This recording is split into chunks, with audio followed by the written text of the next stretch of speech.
Et salut mes petites salades niçoises. Aujourd'hui, on se retrouve pour une nouvelle vidéo sur Village Attacks. On va continuer notre petite expérience de ce jeu avec le scénario 3. Vous avez vu sur la chaîne 2 tentatives de scénario 1. Alors, je ne vais pas faire le scénario 2 parce qu'il apporte que les événements. On va partir au scénario 3 qui s'appelle Un plus grand ennemi, qui à lui, donc du coup, va nous faire apparaître la notion de héros. Voilà, ce qui est quand même sympa, vraiment les némésis des monstres, en fait, qui sont encore plus puissantes que les chasseurs du type de monstres, parce qu'ils ont ce sont comme des mini-boss, en fait, au niveau de la partie. Encore une fois, je m'excuse pour ma voix, ça va beaucoup mieux, mais j'ai encore un petit peu la voix cassée, donc j'espère que ça va se maintenir tout au long de la vidéo, parce que pour la petite histoire, j'ai voulu faire cette vidéo-là la semaine dernière, et au bout de 2 minutes de vidéo, ma voix j'étais à faune. Donc là, je suis déjà à 1 minute et ça va. Et ça va. Donc, on va essayer de faire cette partie de Village Attacks, la mission 3. Donc, je vais vous retrouver en vue de gameplay pour choisir ensemble les monstres, choisir ensemble les héros, parler des événements, enfin parler un peu de tout le gameplay, et puis essayer de faire une partie et d'arriver à une petite victoire. Et contrairement à ce que j'avais fait pour le scénario 1, où je m'étais laissé des libertés en termes de choix de déplacement d'ennemis, de choix de route, de choix de quel monstre j'active. Là, on va repartir sur les règles du jeu, parce qu'en fait, je me suis rendu compte, après avoir fait le scénario 2 hors caméra, que ma façon de faire avec le scénario 1 n'était plus adaptée, ça rendait le jeu trop facile. Mais quand je dis trop facile, c'est-à-dire beaucoup trop facile. Voilà, c'est pas non plus le but.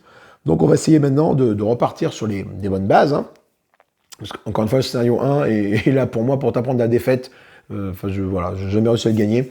Parce que dès qu'un villageois met le pied dans le cœur du château, la partie est perdue. C'est très dur à gérer.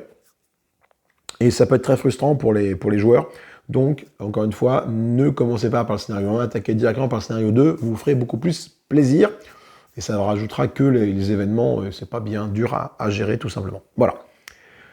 Je vous retrouve en vue plongeante pour choisir les monstres et pour choisir les héros adverses et pour commencer la partie. A tout de suite. Après le générique, bien sûr.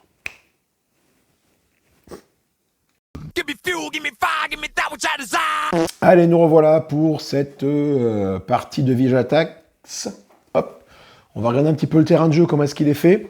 Le cœur du château est ici. Voilà, nous partons de là. Là, on a les cases, la pioche des événements ici. Pour le scénario A, le château, il a 20 points de vie. Le moral des villageois est infini. En fait, je gagne la partie lorsque j'ai réussi à tuer 5 héros. Ici, on les piochera après. Voilà. Les événements vont se déclencher au niveau de la roue quand on va atteindre 6, 12, 18. Voilà. Et la roue des événements augmente à chaque début de tour des ennemis du nombre de monstres présents sur le plateau. Donc comme je joue à 3 monstres, la roue va augmenter de 3 niveaux à chaque fois. Et dès que je passe un de ces chiffres, 6, 12 ou 18, je tire une carte événement et on l'applique tout de suite. Voilà. Un point de spawn ici, un point de spawn ici, un point de spawn ici. Donc les monstres vont arriver en masse. 2 pièces spéciales là et là. Donc ici, nous avons donc ça c'est quoi? Ça c'est K1. C'est la cuisine. On retire 2 blessures aux héros rentrant dans cette zone. Donc dès qu'un héros rentre dans cette zone, il perd 2 blessures, il se soigne de 2. Ici, c'est la chapelle. Si les monstres entrent dans cette zone, je subis la condition silence. Donc en plus, c'est une zone qui est directement reliée à mon cœur du château, donc je vais forcément finir par y rentrer. Que fait la condition silence? Je place un marqueur silence sur une des cases de réserve. Tant que le marqueur silence occupe la case, aucun de ces dés ne peut y être placé. Donc ça va bouffer mes réserves de dés que je peux me faire d'une manche sur l'autre, tout simplement. Avant de tirer les héros, on va choisir les monstres. Alors les monstres, on va du coup regarder un peu tout ce qu'il y a ici. On va choisir un monstre de chaque type, parce que pour une partie, il nous faut un gardien, un décimateur et le reste en support. Voilà. Donc là, nous avons tous mes décimateurs. Je vais sortir la liche et la banshee que l'on a déjà joué dans les parties, donc je n'ai pas la peine de vous les remontrer. On va essayer de joindre l'utile à l'agréable. Il nous reste le Klesting et le croque-mitaine. Donc je vais piocher au hasard, je vais tirer une carte ici et je vais mélanger d'autant de la plus grosse valeur. 7, je vais faire 7 mélanges. 1, 2, 3, 5, 6, 7. Et on va jouer avec le croque-mitaine.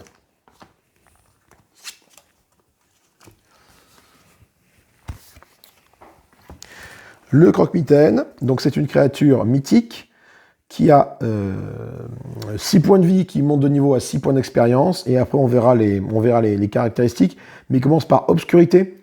Donc c'est quand j'y mets un bouclier, la zone devient ténébreuse, c'est-à-dire qu'en fait elle ne peut pas subir d'attaque à distance à partir de cette zone, ou dans cette zone. Si je suis là et que la zone est ténébreuse, ceux qui sont là peuvent pas attaquer à distance. Ça vaut pour tout le monde. Pour ce niveau-là, je suis considéré comme étant de niveau 2. Donc du coup, je vais donc avoir 2 autres niveaux, soit celui amélioré, soit mort en pente amélioré, de base ou amélioré, peu importe, bref, on verra ça après. Il est temps maintenant de tirer le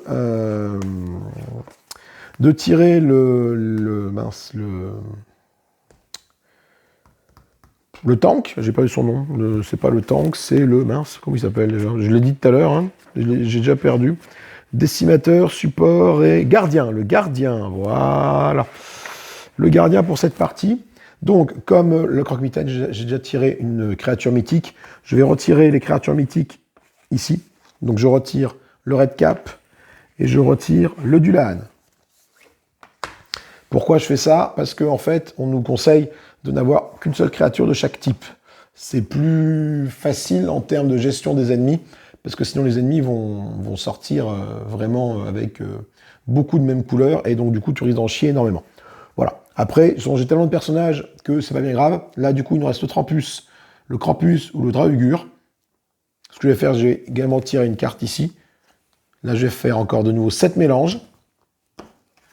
Et pour savoir lequel je récupère. 1, 2, 3, 4, 5, 6 et 7. Et ça sera le Draugur avec lequel nous allons jouer. Le Draugur, c'est un gros mort-vivant, 9 points de vie, 7 points d'expérience. Il n'a qu'un seul de mouvement. Et il a la garde antique. Toutes les touches, tous les boucliers que j'utilise en défense infligent aussi une blessure à l'ennemi. Un petit peu comme la riposte. Voilà pour les gardiens et les décimateurs. Maintenant, du coup, je vais chercher mes supports. Je vais retirer les supports que l'on a déjà joué. Le vampire, je le retire. Je retire la succube, qu'on a déjà joué. Il nous reste le Leishi, le Baycock, le Wendigo. Donc du coup, là, on a du rouge et du vert. Je vais retirer tout ce qui est rouge et vert d'ici, pour ne pas tomber sur la même couleur. Donc on retire le Leishi. Et il nous reste quand même il nous reste 4 possibilités de support. Donc là, c'est pareil. Je vais piocher cette carte-là. Je tombe encore une fois sur 7. D'ailleurs, je suis en train de me demander, est-ce que... Ah non, parce que des fois, tu as du 6 ou du... Non, tu peux avoir d'autres valeurs.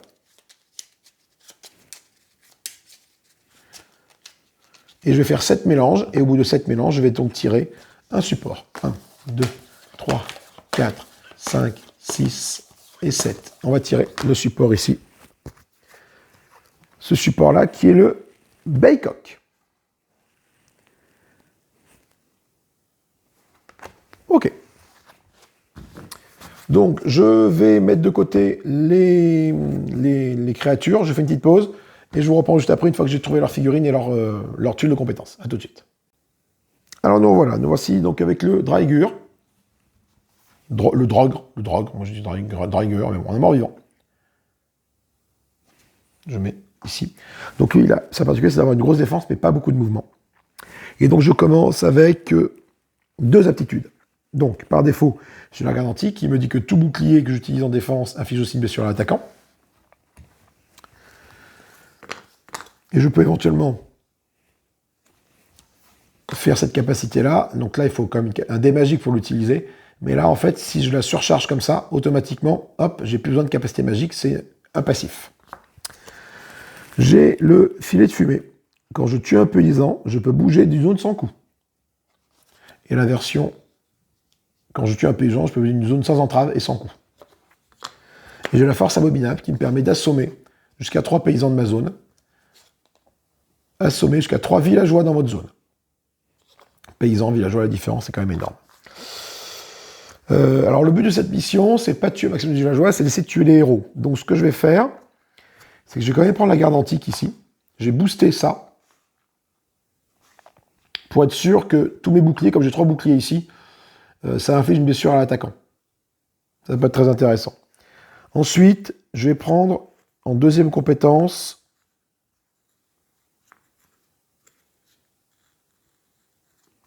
le pillage de fumée, qui me dit que sur un bouclier, je peux tuer un paysan. Quand je suis un paysan, je peux bouger sans coup. Remarque, ce qui sera intéressant, c'est de vous montrer toutes les compétences. Allez, je prends les trois. Allez, je vais prendre ces trois compétences-là. J'aurais préféré prendre la garde antique optimisée, mais au moins ça va vous permettre de voir toutes les compétences de chaque monstre, en fait. C'est aussi intéressant, même si je pense que ça va risque de m'handicaper un petit peu. Et là, j'assomme jusqu'à 3 paysans de ma zone. Donc ça, c'est mon Draegur. Lui, il est vert, donc je mets un petit curseur à côté, histoire de me rappeler quand est-ce que c'est à lui de jouer. Voilà. Ensuite, de toute façon, je peux gagner un niveau. Une fois que j'aurai gagné un niveau, je pourrai éventuellement booster mon Draegur avec une compétence améliorée. Deuxième monstre, le DPS du groupe, le Croque-Mitaine, que voici. Donc lui, il a beaucoup de mouvements, il a 3 de mouvements. Il fait que sur un bouclier, la zone devient ténébreuse. Donc je vais la laisser comme ça. Il a la mort rampante. La mort rampante, c'est ça, je vais prendre ça. Je peux tuer 2 paysans ou chasseurs dans chaque zone à portée. Ça porte à 0,1. Donc c'est-à-dire que si lui, il est là, il peut tuer ici, ici, ici, ici ou ici. Jusqu'à 2 paysans ou chasseurs. C'est une portée de 0,1 sur une attaque à distance. Ça, c'est quand même vraiment, vraiment balèze. Et enfin, j'ai la distorsion du réel. Je cible une zone, je déplace tous les paysans d'une zone dans n'importe quelle direction. Ça va permettre de gérer le mouvement des vilains pas beaux. Lui, il est rouge, je le mets un petit curseur ici. Et enfin, on a le Bécoq qui est ici, qui est un soutien, un support, qui dit que toutes mes torches obtenues tant qu'il y a des villageois de mon type sur le plateau ne sont pas résolues et peuvent être dépensées pour le mouvement. C'est-à-dire qu'en fait, dès que j'obtiens une torche et qu'il y a un villageois de mon type, donc c'est-à-dire un villageois, ça peut être un champion, un héros ou un champion, pardon, et ben du coup, je peux l'utiliser comme étant un mouvement. J'ai le Cri Strident qui est ici. Alors, la version améliorée, c'est du coup que toutes les torches ne sont pas résolues, peuvent être dépensées pour le mouvement. Ça, c'est très très puissant parce qu'en fait, les adversaires ne vont pas bouger quand je vais faire des torches. Le Cri Strident qui est ici. Je suis la cible prioritaire des villageois et je peux riposter sans coup contre le premier villageois qui m'attaque. Donc je mets ça, je deviens la cible prioritaire et je peux riposter sans coup contre le premier villageois qui va m'attaquer, sans avoir forcément besoin d'avoir un petit riposte en défense. Et la dévoration, quand je tue un paysan, je retire une blessure de ma carte monstre. Donc là, je deviens la cible prioritaire, mais là, du coup, je peux me soigner.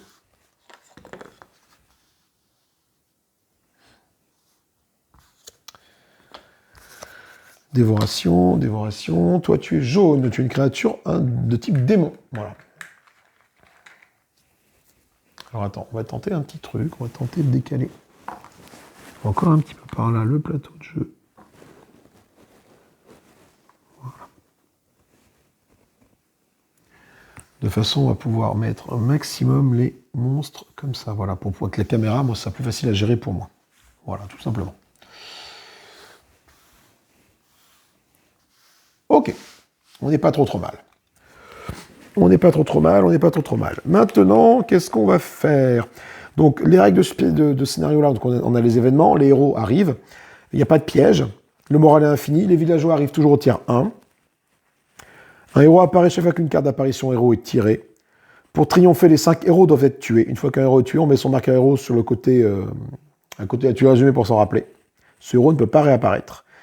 Si une carte héros d'apparition doit faire apparaître un héros, mais qu'il n'y a plus aucun héros disponible, on l'ignore, on en tire une autre. Durant l'installation, on fait apparaître un héros sur le marqueur d'apparition du hall d'entrée EH2. Donc c'est-à-dire qu'il y a déjà un héros qui va apparaître là-haut, ici, d'entrée.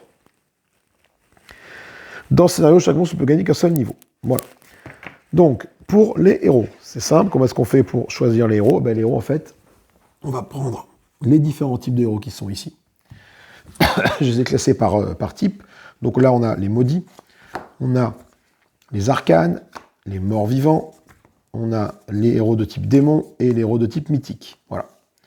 Donc, il faut toujours que dans ta pile de héros, tu aies le même nombre de héros de chaque type. Là, par exemple, je sais que j'ai 2 arcanes, donc je vais pouvoir mettre éventuellement les 2 morts-vivants, les 2 geôliers, les 2 maudits, 2 mythiques et 2 démons. Par exemple, l'idée, c'est d'avoir autant de couleurs de héros pour chaque type de héros. Mais là, dans mon scénario, il faut que je n'ai que 5 héros. Voilà. Donc du coup, je vais en prendre un de chaque type, pour ce scénario précis. Sinon, après, quand tu partiras en partie normale, si jamais tu as suffisamment de héros pour tous les mettre, eh bien, tu peux les mettre. Imaginons que là, moi, j'ai 4 mythiques. Eh bien, il faudrait que je m'assure d'avoir 4 démons, ce qui est le cas. Par contre, je n'ai pas 4 maudits. J'ai que 3 maudits, 2 arcanes et 2 morts-vivants. Donc, du coup, je vais être limité, à la couleur minimum que j'ai. Mais ce n'est pas bien grave. Donc, je vais piocher au hasard un héros de type démon. Sans le regarder, ce sera toi. Les autres, je les mets de côté, je n'en ai pas besoin. Un héros de type mythique. Ce sera toi. Un héros de type maudit. Ce sera toi. Un héros de type arcane. Un héros de type mort-vivant. Voilà. Et ça, je mélange. Et ça va être ma pioche de héros.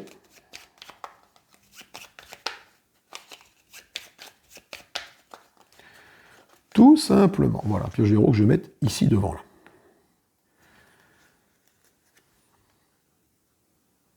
Et voilà, hop, on va mettre ça comme ça. La défausse ici. Voilà. Et on me dit qu'au démarrage, je vais tirer un héros. Donc en plus de la mise en place classique, où je vais me faire apparaître des paysans ici, ici et ici, voilà, pardon, va apparaître un héros. Donc déjà, je vais commencer par tirer. Là, j'ai 4 paysans qui vont apparaître là-haut. Donc les paysans, où sont les petits paysans? Ils sont là. Donc j'en fais apparaître 4 là-haut, dans cette pièce-là. Voilà.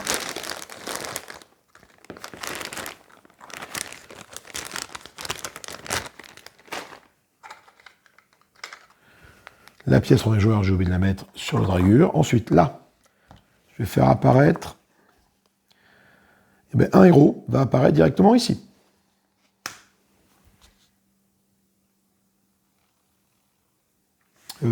Attends. Non. Fais voir. Non, parce que... Attends, qu'est-ce que ça me dit, là? Parce que normalement, en fait, les cartes de héros, elles ont des particularités. Mais je pense que là, pour la règle du scénario, là, on les fait directement apparaître, les héros. Un héros apparaît chaque fois qu'une carte apparition est tirée. Parce que normalement, tu vois, j'aurais été en tier 1 ou 2, mais en fait, du coup, j'aurais pioché une nouvelle carte. Je n'aurais pas fait apparaître 2 héros. L'héros ne sera apparu qu'au tier 3. Mais là, du coup, dans ce cas-là précis, je vais faire apparaître un héros ici. Et là, je vais faire apparaître quoi? Putain, encore un héros. Plus un héros qui apparaît en plus ici. Donc, dès le début du jeu, je me retrouve avec un héros ici, 4 paysans, un héros. Alors c'est bien et pas bien en même temps, parce que du coup je vais devoir gérer ces héros assez rapidement. Alors premier héros, celui-là, on va trouver le bourreau. Le bourreau, il a 8 points de vie, 1 point de mouvement, 3 points d'attaque, il porte à 0. Il fait 10 coups puissants. Les attaques du bourreau infligent aussi la condition ralentie. Alors il faut que j'aille trouver le bourreau parmi mes héros.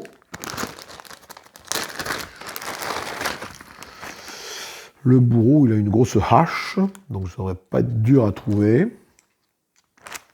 C'est lui. C'est lui, et c'est un héros de type démon, donc je vais lui mettre un petit marqueur jaune pour me rappeler que, eh ben, il est là pour taper du jaune.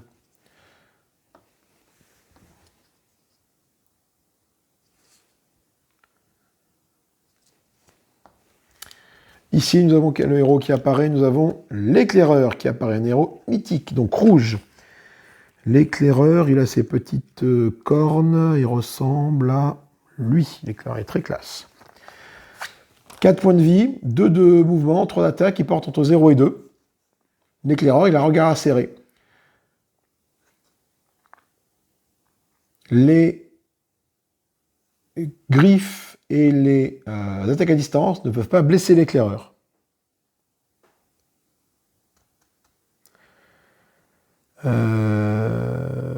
Ouais. C'est-à-dire que lui, pour le blesser, je ne peux pas utiliser mes dés, donc je suis obligé d'utiliser des compétences. Et ben, par exemple, je n'ai que le Draegur qui va pouvoir faire quelque chose contre lui.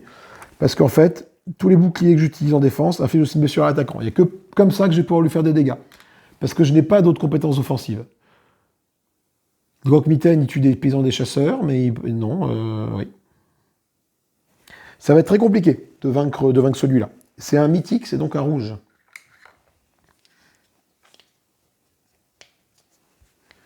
Et enfin là-haut, nous avons le geôlier. Le geôlier avec sa petite lampe torche qui est ici, voilà, un maudit, donc un bleu, qui a 7 points de vie, 2 de mouvement, 3 de force, 0 de portée. On a enchaîné avec lui. Les monstres ne peuvent pas quitter la zone du geôlier. Donc dès que le geôlier est dans une zone avec un monstre, malheureusement, eh ben, je ne peux plus quitter cette zone-là. Ça va pas être facile, parce que en fait, ben, on n'a pas les pièges pour nous aider, parce que normalement les pièges sont là aussi pour nous aider. On piège les zones, et du coup on fait des dégâts. Mais malheureusement, ça va être compliqué. Je prépare la petite poche ici avec les petites piécettes pour déterminer les couleurs des champions quand ils vont arriver, des chasseurs. J'ai jaune, bleu, rouge, voilà, les 3 couleurs que je vais mettre dans ma petite poche. Bon, alors déjà, on a vu que l'éclaireur, lui, il n'y a que le Draegur qui va pouvoir le gérer. Donc, il va falloir que j'envoie tout de suite le Draegur s'occuper de lui. Il n'a que 4 points de vie. L'éclaireur, donc ça va être compliqué. Et il fait quand même 3 points de dégâts. Ça va être compliqué. Donc le Draegur va devoir aller ici. Le problème, c'est que dès que je vais passer là, je vais passer dans une zone qui me silence. Mais j'ai pas trop le choix, il faudra que j'aille au contact rapidement. On va prendre les dés et on est parti pour démarrer cette petite partie. Alors, voyons, le Draegur, qu'est-ce qu'il va bien pouvoir faire? Bon.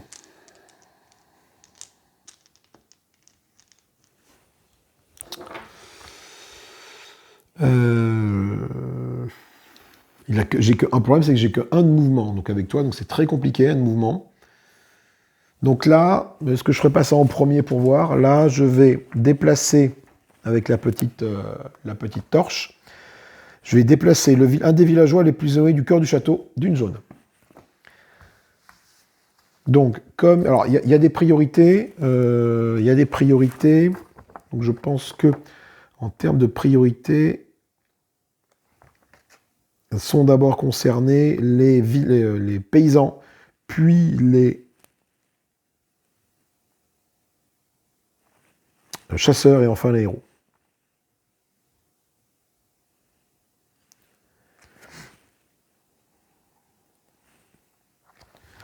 Je vais quand même confirmer ça.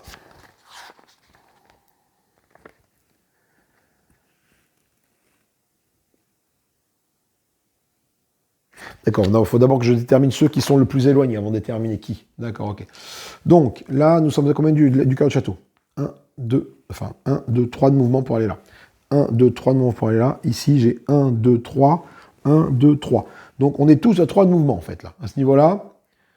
Ah non, là, il n'y a pas de raccourci par là, pardon. Là, c'est un cul-de-sac. Non, c'est pas un cul-de-sac, là, ça communique, là. Non, ça communique. Ça communique clairement. Je vois pas l'intérêt d'avoir mis un cul-de-sac ici sur la carte. Non, là, ça communique clairement entre les deux tuiles. Ok. Donc là, 1, 2, 3, 1, 2, 3, 1, 2, 3, 1, 2, 3. Donc tout le monde est à même distance. Donc pour savoir qui va s'activer en premier, là encore une fois, là pour ce genre de cas, c'est la pièce qui fait foi. Moi j'ai envie de dire, comme il y a des paysans là-bas, ce sont eux, de toute façon, qui vont être les prioritaires. Ou est-ce qu'il faut que je détermine vraiment quel est l'endroit où on va commencer? Ouais, voilà, je sais pas trop là en fait. 1, 2, 3, 1, 2, 3, 1, 2, 3, 1, 2, 3. Ah ouais, tous à 3 cases. Tous à 3 cases, parce qu'en fait, on me dit de déterminer, en commençant par des... Un des villageois le plus éloigné du cœur du château avance d'une zone. Mais comme ils sont tous à équidistance,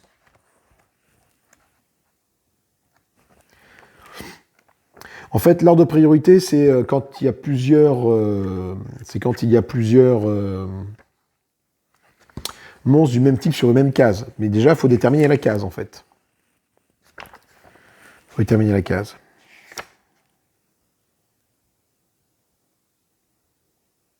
Bon. En fait, il faut déterminer la case. Donc, du coup, par rapport à ça, ce que je vais faire, c'est que si c'est le Goa'uld d'ici, ça va être là-bas. Si c'est le casque, c'est soit lui. Et je relancerai. C'est le casque. Donc, c'est soit lui qui bouge. Le Goa'uld, c'est lui. Le casque, c'est lui. Casque, c'est lui qui bouge. Donc, lui, il bouge une case. Il s'active ici. Voilà. Ça, c'était... Non, le problème, c'est que... Ah, bah, fait chier. J'ai beau tout m'aider. Donc, j'avais ça. Je vais relancer mes dés parce que, du coup, je suis embêté. Voilà, maintenant, je fais ça. J'avais ça, voilà. Hop. En fait, en déplaçant mes dés, je les ai bourrés. Donc, je me rappelle plus du résultat. Je sais que j'avais qu'une seule torche. C'est bon. Alors, qu'est-ce que j'ai?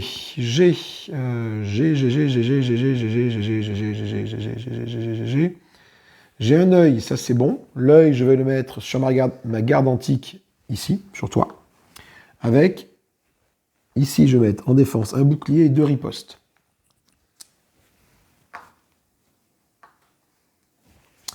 Et avec le mouvement, je vais me déplacer. Le mouvement, il fait se déplacer, donc toi, tu vas faire... Tu rentres là. Malheureusement, on a vu qu'ici, dans cette salle-là, je devenais silencieux. Avec les héros. Donc oui, c'est bien celle-là, c'est bien la chapelle. Oui, c'est celle-là. Donc je deviens silencieux. Donc je vais prendre un jeton silence et je vais le mettre sur une de mes cases réserves. Donc ça va me bouffer une case réserve jusqu'à ce que j'aille me soigner au cœur du château. Voilà. Donc ça veut dire que là, toi, tu es silencieux. Par contre, voilà, donc j'ai tout ça en réserve. Donc là, je vais mettre des petits marqueurs ici pour me rappeler de tout ce que j'ai mis là. Donc là, j'ai 2 ripostes, un bouclier, et là, j'ai une capacité magique d'active. Le mouvement ici m'a servi de me déplacer. Donc, ce qui est intéressant, c'est que du coup, lui, comme il n'a que 4 points de vie, certes, je vais me faire défoncer, mais après, j'ai peut-être mis trop de ripostes, cela dit. C'est peut-être pas la peine de mettre autant. Je vais juste laisser, je pense, une riposte en réserve ici. Voilà. C'est pas la peine, parce qu'il va m'attaquer qu'une fois. Il va me faire 3 points de dégâts. Le bouclier, ça me permet d'absorber 2. Et la riposte me permet d'infliger autant de blessures à un ennemi que ce qui m'a attaqué. Donc ça veut dire que lui, techniquement, avec ce que j'ai là en place, là, certes, il va me faire des dégâts, mais moi, je vais lui renvoyer 3 dans la tête aussi. Donc le bouclier, en fait, ne me sert à rien. Finalement. Le bouclier me sert à rien. Bon. Parce qu'en fait, il va me faire qu'une seule attaque, et pas plusieurs. C'est pas grave.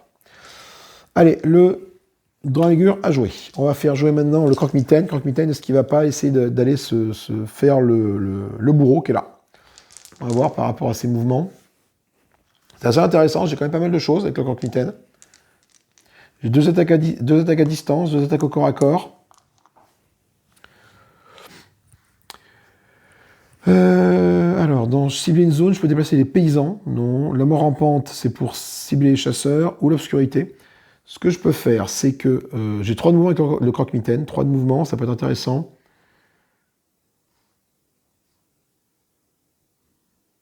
Ouais, mais alors, après le bourreau, il attaque de 0, cela dit. Donc, si je vais là, ça peut être assez intéressant avec mon Croque-Mitaine, parce que je peux faire un déplacement, 2 déplacements avec le Croque-Mitaine. 1, 2.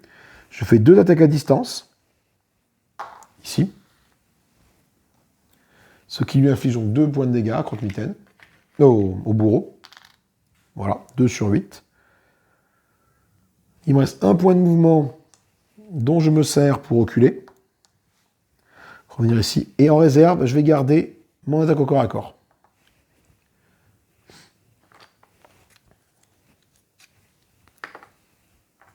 Voilà.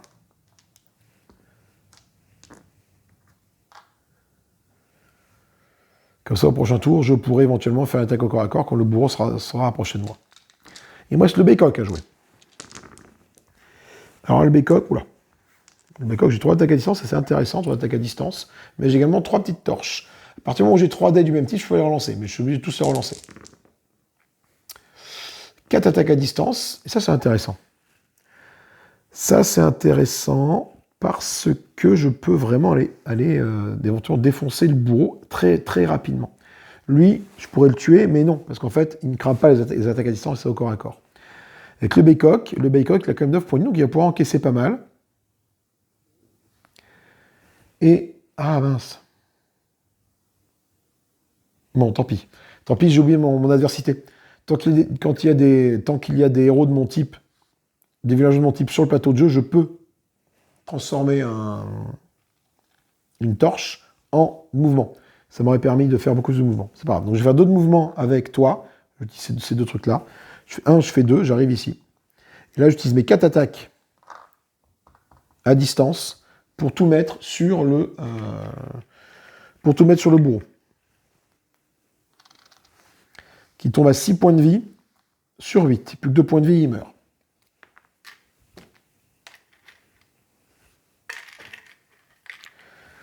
On a fait plutôt un bon premier tour. On a fait quelques dégâts avec le croque-mitaine. On s'est positionné ici. Le bourreau, dans pas longtemps, il va mourir. Lui, il va prendre 3 points de dégâts sur les 4.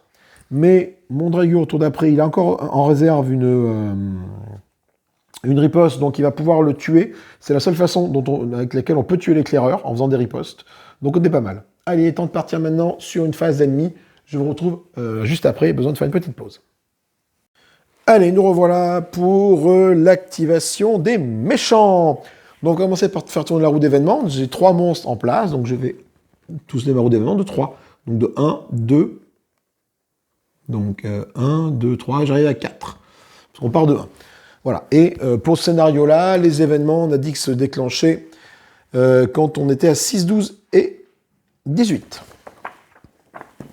Donc pour l'instant, on est à 4, donc pas de déclenchement d'événements. En commençant maintenant par les zones les plus proches du cœur du château, les villageois attaquent, puis bougent, toujours dans cet ordre. Alors, par les zones les plus proches du château, donc toi, t'as pas bougé, donc c'est forcément toi. Donc, ils vont attaquer et se déplacer. Donc là, on a le champion qui est ici, qui est notre éclaireur. L'éclaireur, qu'est-ce qu'il va faire, l'éclaireur ? Il va bouger, donc il va attaquer, il va faire 3 points de dégâts entre 0 et 2. Donc, sur toi. Donc, moi, ce que je vais faire, c'est que ces 3 points de dégâts là, alors j'ai 2 possibilités. Soit je utilise ma riposte, je prends 3 points de dégâts, mais lui également prend un point de dégâts. Soit j'utilise mon bouclier, j'en pars 2, donc je prends un point de dégâts, mais lui prend un point de dégâts. Sachant qu'il a 4 points de vie, je pense que je vais utiliser ma riposte. Ici. Donc moi je prends 3 points de dégâts, parce que l'éclaireur il frappe à 3. Et par contre, grâce à ma riposte, je lui inflige également 3 points de dégâts. Donc ça ne suffit pas à le tuer, mais au moins, il est quand même pas mal amoché.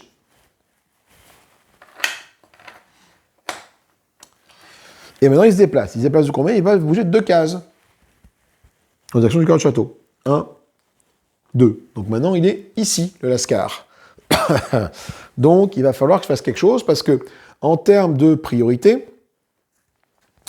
il va d'abord taper les Némésis, puis le cœur du château, puis les monstres dans la zone, puis les monstres dans la zone adjacente. Comme il est rouge, sa Némésis, c'est le croque-mitaine. Donc il va falloir que j'amène le croque-mitaine ici, ou alors que j'utilise le cri strident du bécoq pour pouvoir faire quelque chose. Donc j'ai quand même 2 possibilités, pour ne pas qu'il tape le cœur du château. Ensuite, donc on a dit 1, 2, 3... 1, 2, 3, 1, 2, 3. Donc j'ai envie de dire, peu importe. Si je tombe sur l'espèce de Goa'uld, c'est là. Si je tombe sur les casques, c'est là-haut. Tiens. Allez, bam. Par terre. Donc je ramasse ma piécette. Et je suis tombé sur le casque. Donc je sais plus ce que j'avais dit. Casque, c'était là-haut, je crois. Je sais plus, je recommence. Casque là-haut, le Goa'uld Flamèche en bas. Casque en haut. Gwaoul, donc c'est toi qui te déplaces. Donc c'est toi qui va t'activer. Toi, tu vas t'activer. Alors, tu vas t'activer.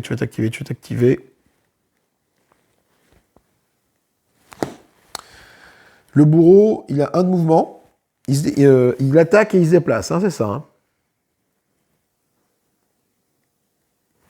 Donc il fait juste ça pour l'instant. Voilà. Donc là maintenant, donc contre le bourreau, il a 3 d'attaque à 0. Donc là pour l'instant, je ne vais pas le faire attaquer parce qu'il a fait que se déplacer. Les attaques du bourreau infligent ralenti. Donc quand le bourreau va m'attaquer, ça va faire ralenti. Là-haut, on a maintenant eux, le geôlier. Donc dans l'ordre d'activation, vont commencer par s'activer les paysans, les chasseurs, les héros. Donc les paysans vont commencer à s'activer. Et on va voir par quel chemin ils passent, parce que là, 1, 2, 3, 1, 2, 3. Donc, premier paysan, la flamèche, il part là-haut, le Gwaoul, il part par là. Donc, ce qui est un peu embêtant, c'est qu'il faut je fasse pour les 4. Hein, Donc, j'ai dit le casque par là-haut. Donc, il y en a un qui va là. Un qui va là. Un qui va en bas. Et un qui va également... Casque, j'ai dit c'était là-haut. Hein. Voilà. Et lui, casque en haut, Gwaoul d'en bas. Casque qui va en haut. Donc lui, il passe là. Ok. Donc on a fait déplacer tout notre petit monde. Et il est temps maintenant de faire... déclencher les pièges, il n'y en a pas, de faire apparaître de nos villageois. Donc là-haut, nous avons 3 paysans qui apparaissent. 3 paysans qui apparaissent là-haut.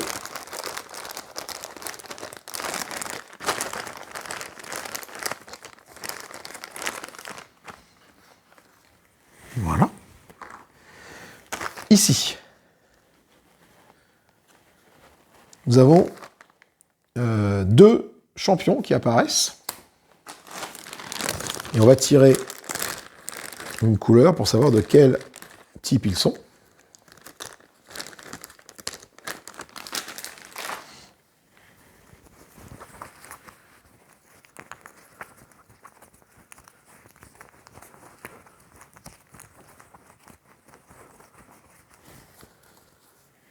Ce sont des bleus. Il n'y a pas bleu, des verts, pardon. Ah, je me suis trompé, tiens, j'ai mis bleu à la place de vert. Pardon, hop là. Tac, je me suis trompé de couleur. Ce sont des verts, du coup. Donc j'ai 2 champions morts-vivants, 2 chasseurs de morts-vivants qui arrivent ici. Le mort-vivant, c'est le Draegur qui est là-bas. Pour l'instant, bon, ça va.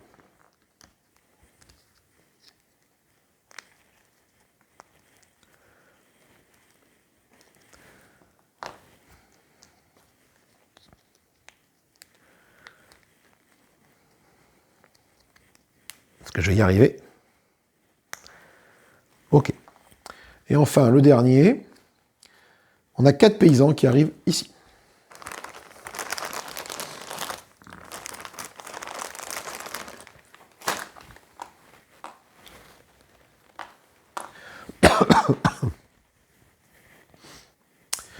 Et bien, on n'est pas trop mal, on est parti pour faire un nouveau tour de jeu. Alors, nouveau tour de jeu, on va du coup nettoyer un peu tout ça. Donc ça disparaît, ça disparaît. Ça, je le garde en réserve, je le garde. Alors du coup, est-ce que j'en ai avoir besoin? Je ne sais pas. Ça, c'est une réserve, je le garde. Et ça, c'est en réserve. Donc là, j'ai de la riposte. Ça, c'est de la riposte. C'est de la riposte, c'est de la riposte. Sauf que du coup, je ne peux plus aller riposter sur l'éclaireur maintenant. Et d'ailleurs, c'est croque-mitaine de commencer. D'ailleurs, c'est croque-mitaine de commencer.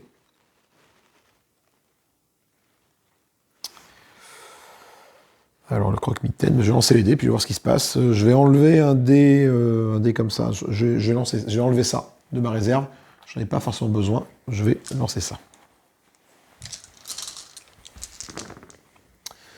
Alors, je tombe sur ça. 2 magiques, 2 ripostes, un bouclier, une attaque au corps à corps. C'est pas terrible du tout, parce que je ne peux pas tuer le bourreau.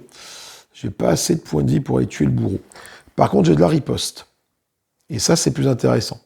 Parce que ce que je vais faire, j'ai 3 de mouvement avec toi, hein. Je peux aller là. Je vais utiliser ça pour faire un mouvement aller ici. Avec ma griffe, je mets une blessure au bourreau, qui tombe à 7 sur 8, ça ne le tue pas. Je vais utiliser mes 2 mouvements restants, 1, 2, pour faire 1, 2 et revenir au cœur du château ici. Et en défense, je vais me mettre, et en réserve, la riposte. Pourquoi? Parce que au cœur du château, j'ai l'ennemi de type...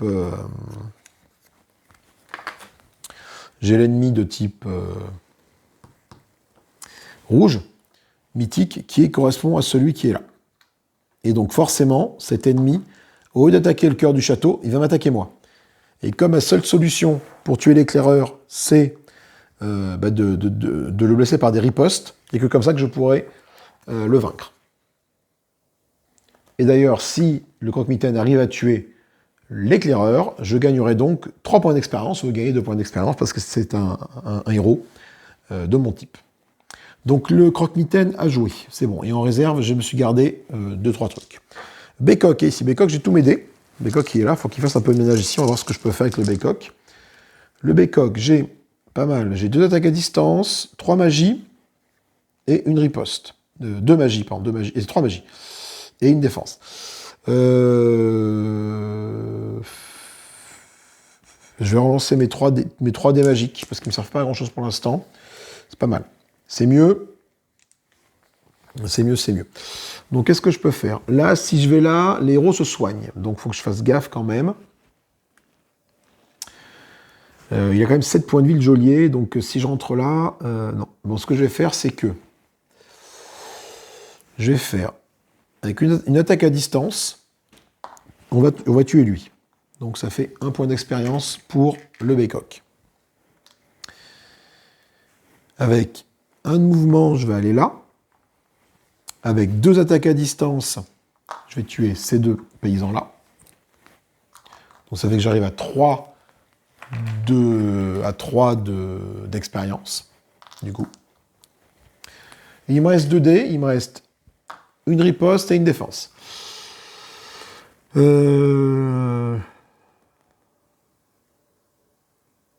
Cela dit, j'ai mal joué.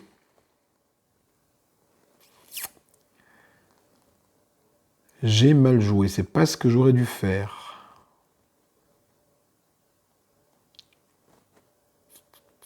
Non, je vais revenir en arrière. Je vais remettre les créatures que j'ai tuées aux différents endroits où elles étaient. C'était comme ça. Pourquoi? Pourquoi? Parce que j'ai mon cri strident. Donc je suis à 0 point d'expérience avec toi.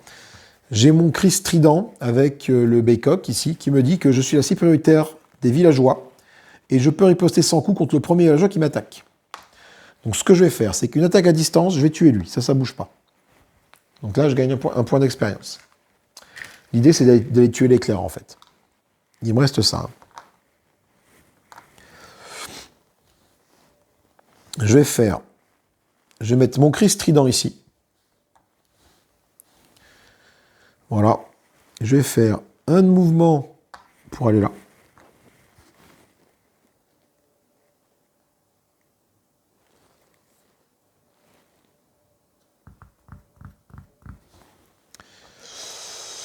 Il me reste 3 dés. Il me reste 3 dés. Donc l'idéal, c'est du coup finir ici. Parce que du coup, je vais devenir la cible prioritaire de lui. Donc lui, il va m'attaquer. Le Bécoq, certes, il va faire 3 points de dégâts, mais moi, en riposte, je vais faire également 3 points de dégâts. Donc il va mourir. Mais je vais tomber à 6, tandis que lui, si le croque-mitaine se fait toucher, le croque-mitaine, il va tomber à 3. Donc j'aurais mieux fait de réfléchir avant. Il me reste 3 dés. Est-ce que 3 dés, je ne peux pas faire quelque chose de sympa? Je peux faire un mouvement pour aller là. Je peux quitter la zone parce que j'ai plus de points de vie qu'il n'y a de créatures. J'utilise une attaque à distance. Donc là, je suis obligé de cibler. Les paysans.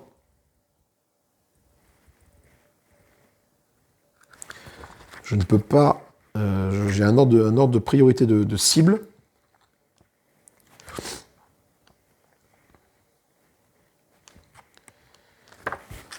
Hop. Les paysans chasseurs héros. Donc je vais taper tuer lui avec mon attaque à distance. Je gagne donc un autre point d'expérience. Je tombe à 2 points d'expérience, ça va. Et il me reste un dé, ici, que je vais utiliser pour faire marche arrière et revenir ici. Voilà.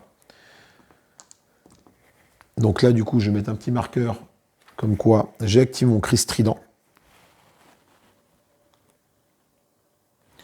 Ah non, et je peux riposter sans coup. Ah non, je peux riposter sans coup. D'accord, donc je peux faire une riposte sans coup, en fait. Pas besoin de mettre de pion défense ici. Contre le premier villageois qui m'attaque. Ok, ça marche. Et il me reste du coup le Grahure qui est là-haut. Alors le Grahure, le Drogue, j'ai lancé les dés. Déjà, en réserve, j'ai une riposte que j'enlève. La riposte ne me sert pas à grand-chose. En l'occurrence, là, je préfère l'enlever. Pour pouvoir lancer mes 6 dés. Alors, j'ai une activation de paysans. Je vais peut-être la faire tout de suite. Je vais activer donc les paysans les plus éloignés du cœur du village. Donc, 1, 2, 3. 1, 2, 3, 1, 2, 3. Donc, du coup, je vais choisir soit là-haut, soit en bas. Donc, si c'est le casque, c'est en bas. Et la flamèche en haut. C'est la flamèche, donc c'est eux qui vont s'activer. Donc, il y en a un qui va partir, soit par là, soit par là. En haut, le casque, en bas, le casque. Hop là, donc lui, il arrive là. Voilà. Donc, ça, c'est fait. J'ai qu'un de mouvement. Le problème, c'est d'avoir qu'un de mouvement. Je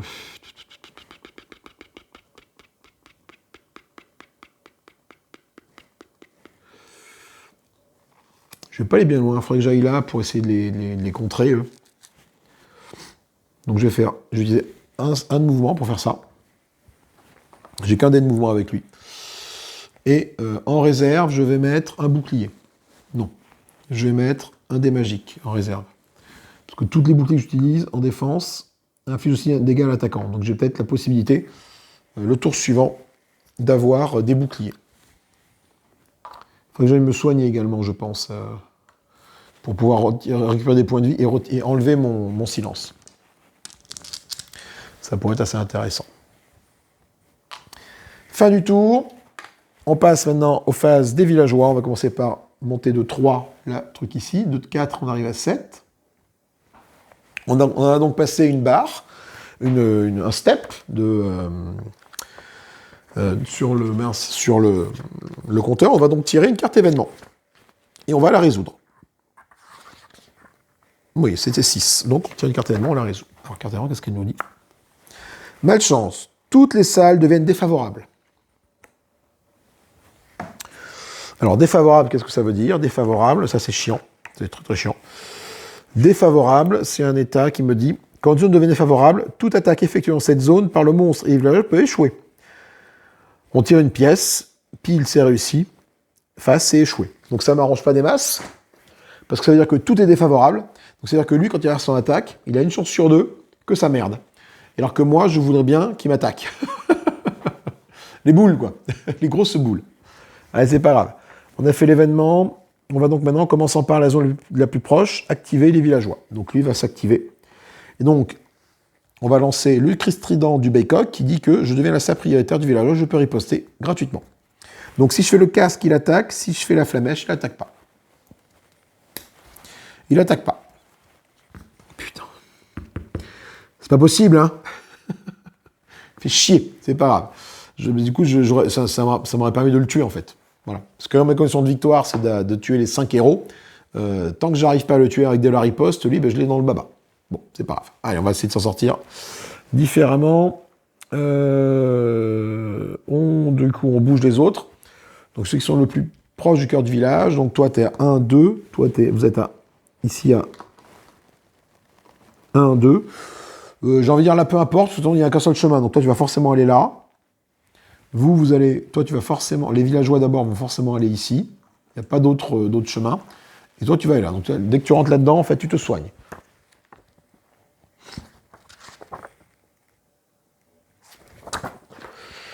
Ensuite, de toute façon, comme j'ai pas de monstres, s'il y a eux, mais ça impacte pas grand-chose, eux, leur seul chemin, c'est d'aller là. Voilà. Vous, c'est aller là. Il n'y a que eux, là, il faut que je lance la pièce pour savoir s'ils passent par le haut ou par le bas. Donc le casque, c'est en haut.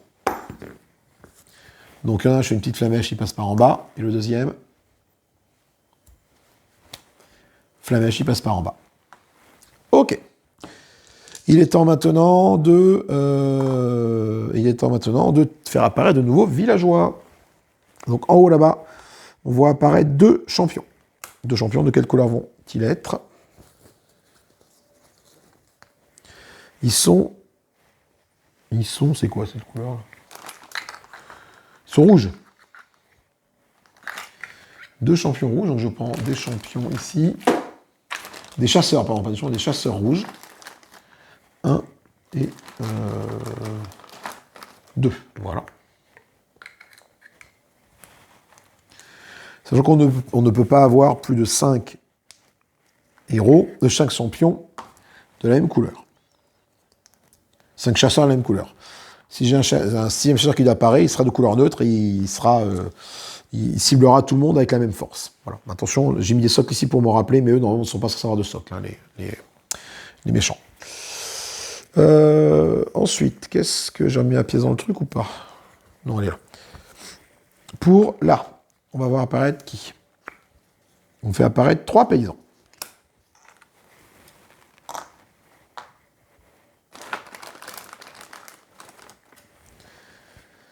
Et enfin, ici, 2 champions. Ils ont quelle couleur?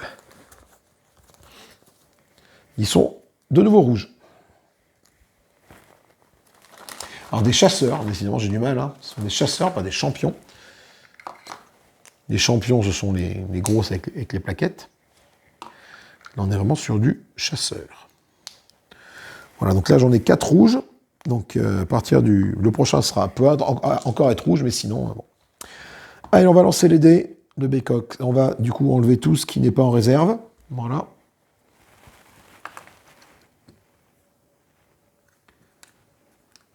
Alors, le problème, c'est que le truc défavorable, c'est que c'est très compliqué avec les événements. Donc là, c'est au bécoq de commencer. Le bécoq, c'est parti. Qu'est-ce qu'il fait, le bécoq? Alors, le bécoq, il a les petites flamèches. Il y a des villageois de type jaune. Il y en a au moins un. Donc, c'est considéré comme étant du mouvement. Donc ça, c'est plutôt intéressant. Ce que je vais faire, c'est que je vais faire un de mouvement. Je vais aller là. Avec une griffe qui me reste. Ah, attends. Ça veut dire que je pourrais plus utiliser ça en tant que mouvement pour revenir parce que je l'aurais tué lui, mais j'ai pas le choix. C'est pas grave. Allez, en tant que griffe qui reste, je tue le bourreau. Parce qu'il va arriver à 8 points de vie. Ça, c'est plutôt cool, parce que comme le bourreau, il est mort, je gagne 3 points d'expérience avec le bécoq. C'est bien 3 points d'expérience, je dis pas de bêtises. Hein.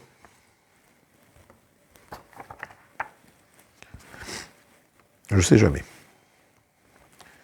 Oui, parce qu'il est du même type. Ok, il me reste ça. Alors là, du coup, là, je suis obligé d'utiliser ça. Enfin, oui, je pas, mais donc je vais déplacer un villageois qui est le plus éloigné du cœur du château. Donc ça peut être là, là ou là. Donc je vais lancer la pièce pour déterminer qui. Donc si c'est la flamèche, c'est ceux du haut. Si c'est le cas, c'est ceux du bas. Flamèche, c'est ceux du haut. Donc c'est eux, ils vont bouger soit là, soit là, soit là. Donc flamèche en haut, casque en bas.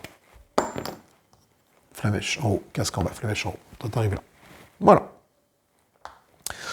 Il me reste ça. Il me reste ça. Donc ce que je vais faire, c'est que je vais remettre mon Christ trident ici. Et avec un mouvement, je vais revenir ici. Voilà.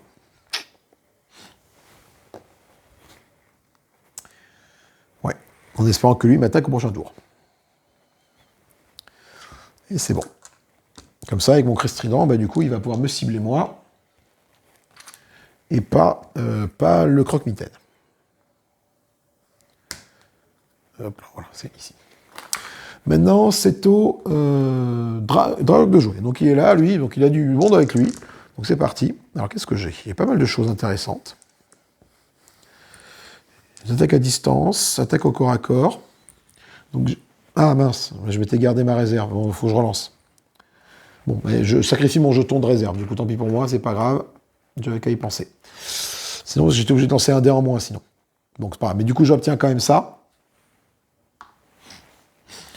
tous les boucliers que j'obtiens en défense, ça fait aussi une blessure. Donc là, je vais pouvoir mettre 2 en défense ici et une riposte là. Et j'ai 2 attaques à distance. Et bah, du coup, je vais m'en servir pour attaquer ceux qui sont là. À distance, hein, je ne suis pas obligé d'attaquer ceux qui sont au corps à corps. Je vais vérifier, mais je ne pense pas avoir vu de contrainte à ce niveau-là.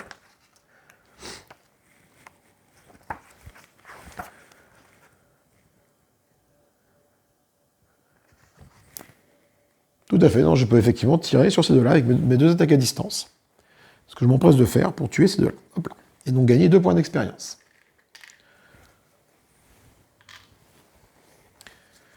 Ok, bon, ben là, je vais quand même prendre un petit peu cher.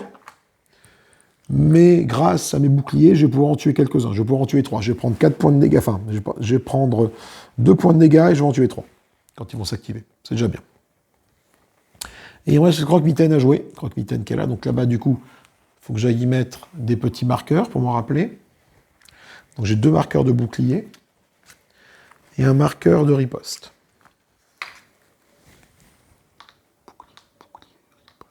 Et là, j'ai un marqueur de magie pour me rappeler que, du coup, j'ai utilisé la magie. Ok, croque-mitaine, à toi de jouer. Alors, croque-mitaine, tu es là. Ça, c'est bien. Ça, c'est plutôt bien parce que c'était pas ça, c'était non, c'était une magie que j'avais. Voilà. Ça, c'est intéressant. Ça, c'est intéressant parce que le croque-mitaine... Putain, j'avais 100 réserve aussi, j'ai oublié. Bon, tant pis, je le sacrifie. J'ai tendance à oublier mes jetons qui sont en réserve, en fait.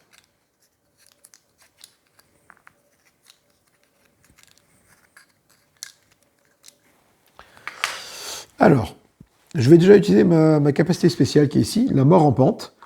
Je tue 2 paysans ou chasseurs dans chaque zone à portée. Donc je vais pouvoir tuer 2 paysans ici. J'aurais pu tuer 2 là, ça avait été là. Mais là, j'en ai pas. Donc je gagne 2 points d'expérience.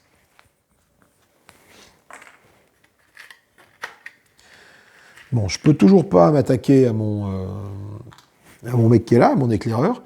Par contre, avec mes 2 attaques à distance, je les fous sur le geôlier. Je peux pas. Je peux pas parce que il y a encore un paysan.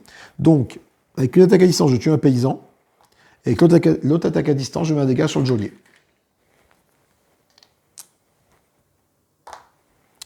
Et je prends un autre point d'expérience. J'arrive à 3 points d'expérience sur 6. Il me reste de la magie et 2 dés de défense. La zone civile devient ténébreuse. Eh ben, c'est bien ce que je vais faire. Je vais faire ça, tiens. Je vais cibler ma zone ici, et elle va devenir ténébreuse, la zone. Alors attends, c'est quel token, la ténébreuse? Oh, non, c'est pas... Non, c'est aucun intérêt. Aucun intérêt, je vais vous expliquer pourquoi après. C'est un jeton rond, le ténèbre. Parce qu'en fait, la ténébreuse, ça évite les attaques à distance vers cette zone ou à partir de cette zone. Donc c'est-à-dire qu'en fait, en mettant ça ténébreux, lui ne pouvait pas me tirer dessus à distance. Sauf que le geôlier, il a une portée de 0. Donc du coup, il ne va pas me tirer dessus à distance. Donc ça ne sert pas à grand-chose que je fasse ça. Je vais me garder en réserve.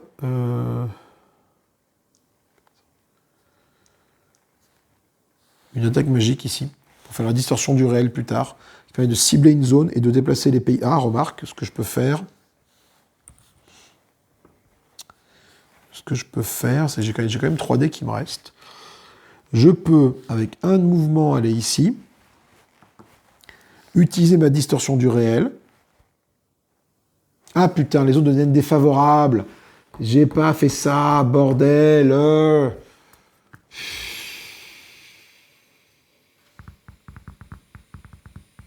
Alors attends, est-ce que je peux revenir en arrière facilement?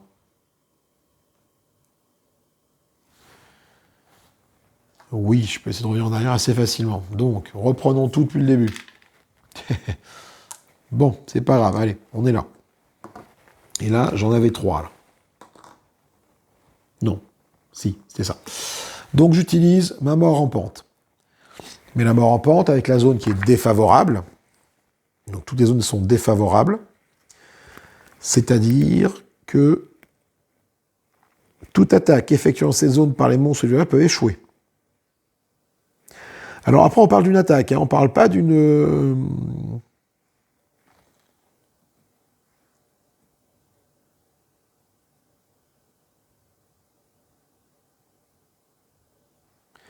Ça n'affecte pas les aptitudes des monstres.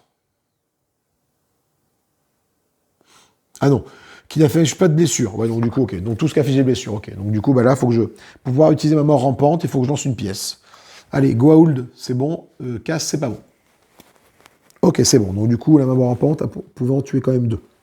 Donc j'ai gagné quand même 2 points d'expérience. Ok, bon, bah, je refais ce que je voulais faire. Avec encore une attaque à distance qui me reste là. Du coup, je tente de retaper là-dessus. Donc Goa'uld, c'est bon. Casse, c'est pas bon. Goa'uld. Bah, finalement, je reviens en arrière, mais en fait, tout va bien, quoi.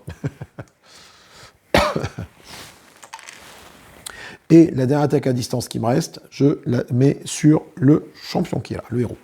Goa'uld, c'est bon. Casse, c'est pas bon. Casse, c'est pas bon. Donc là, la seule différence, c'est que le geôlier n'est pas blessé. Il me reste ça. Donc là, du coup, bah, je fais ça. Voilà, un déplacement pour aller là. J'utilise ma distorsion du réel pour cibler une zone et je les déplace. Donc même si c'est défavorable, c'est pas une attaque, donc je peux les déplacer. Et je réutilise un mouvement pour venir me mettre... non, pour rester là, peut-être. Je vais aller là. Parce que lui va arriver, il va pas être content. Et ben c'est la fin du tour, parce que c'est le Bécoq qui avait commencé son tour de jeu. C'est la fin du tour. C'était au Bécoq de commencer, je ne sais plus, oui, c'était au Bécoq. On passe maintenant à la phase d'événement. Phase d'événement, on va l'avance de 3. On arrive donc à 10. Je ne me rappelle plus à combien sont les événements dans ce scénario-là, donc c'est un peu... Ça, c'est un peu chiant de se référer constamment au bouquin. C'est 12, donc non. En commençant par la zone les plus proche du château, les villageois attaquent. Donc, lui va attaquer. Comme c'est défavorable ou pas, on va voir. Là, on fait le cri strident avec le Bécoq. Casque, il attaque pas. Enfin, Flamèche, il attaque. Casque, il n'attaque pas. Ouf, il attaque. Donc, il m'inflige 3 points de dégâts au Bécoq, avec son attaque. Mais moi, grâce à mon cri strident, je deviens ainsi prioritaire des villageois. Et je peux riposter sans coup contre le premier villageois qui m'attaque. Donc lui, c'est bien un villageois, c'est pas un paysan, c'est un villageois. Et ça permet de le tuer. Donc j'ai tué 2 champions sur les 5. Et je gagne 3 points d'expérience, parce que j'ai tué un héros... pas du tout. Je tué un héros jaune, donc c'est 2 points d'expérience. Mais ça me permet d'avoir 7 points d'expérience, et donc de pouvoir choisir une nouvelle compétence. Alors, on va voir, qu'est-ce que j'ai comme compétence que je pourrais choisir avec toi? Adversité. Maintenant, toutes les flamèches sont considérées comme des mouvements pour moi. Quand je tue un paysan, je me soigne de 1. Quand je me tue un paysan, je me soigne de 1. Ou le cri strident.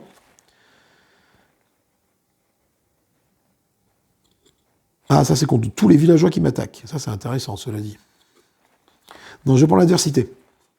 En truc en plus. Ça veut dire que maintenant, l'adversité, ça va me permettre que quand je jouais le Bécoq, toutes les petites torches ne vont pas activer des ennemis. Et ça, c'est plutôt intéressant. Ok, ensuite, les plus proches du château. Mais clairement, c'est toi. Donc toi, tu avances ici. Enfin, tu attaques et tu avances. Voilà. Ensuite, je vais faire attaquer eux. Ouais, eux sur le Drygor. Alors, toi, tu attaques à 1, mais séparé avec un premier bouclier. Et grâce à ma compétence garde antique, je riposte de 1. Donc, l'attaque est parée et je gagne un point d'expérience parce que je tue un villageois. Lui, il fait pareil, il m'attaque, mais moi, je riposte avec ça, ce qui fait gagner un autre point d'expérience. J'arrive à 4 points d'expérience sur 7. Lui, il m'attaque, il m'inflige un point de dégâts, donc j'arrive à 4 points de vie sur 9. Mais grâce à ma riposte, je le tue aussi. Donc, je gagne un autre point d'expérience. J'en ai tué 3. Ce qui fait que je suis à 5 points d'expérience sur 7. Lui, par contre, j'ai plus de défense, il m'attaque et il arrive là. Donc je prends un autre point de dégâts. Parce qu'en fait, avec le Draigr, c'est quand je vais passer là, je vais redevenir silencieux. Parce que je vais refranchir la zone ici. Bon, c'est pas bien grave, mais... Et du coup, les autres, bah, eux, c'est assez simple. Hein. Toi, tu attaques ici, il n'y a rien, tu avances. Vous avancez là. Toi, tu vas là. Et là, il faut que je lance les pièces pour savoir où est-ce qu'ils vont. Les paysans, ils vont où? Où est la pièce? Le paysan... Alors, le paysan, casque, c'est en haut. Putain. J'ai fait un casque, donc toi, tu vas là. L'autre paysan, casque en haut, casque en haut. Et le champion, le chasseur, en haut. Allez, voilà. On fait apparaître des ennemis. En haut, 4 paysans qui apparaissent. Donc là-bas.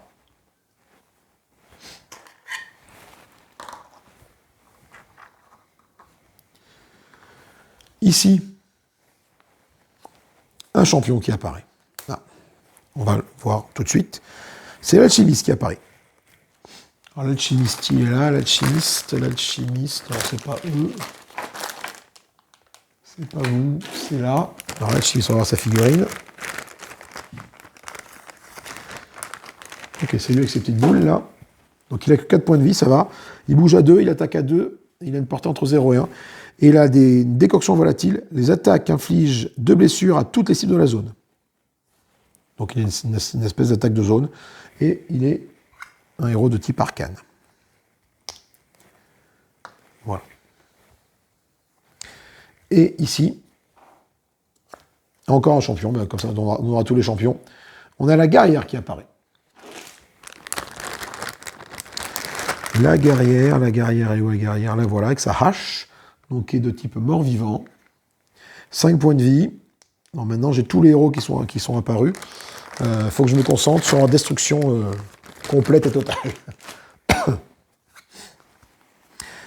Elle est immunisée contre les blessures causées par les attaques et les attitudes des héros morts-vivants. Donc, grosso modo, elle, eh ben, le Draigr qui est ici, là, ça va rien du tout. Allez. Du coup, en parlant de Draigr, c'est lui de jouer. Je vais retirer ça. Alors, donc, toi, tu es immunisé contre elle. Donc, du coup, je n'ai que mes Draigr, il faut que j'aille me déplacer. Alors, je fais quoi? C'est assez intéressant ce que je fais. Je fais pas mal de trucs. Ça, c'est plutôt cool. Ouais, enfin, c'est pas si cool que ça. C'est pas si cool que ça. Je vais prendre un bouclier qui me permet de me déplacer. Quand je tue un paysan, je peux me déplacer d'une case sans bouger.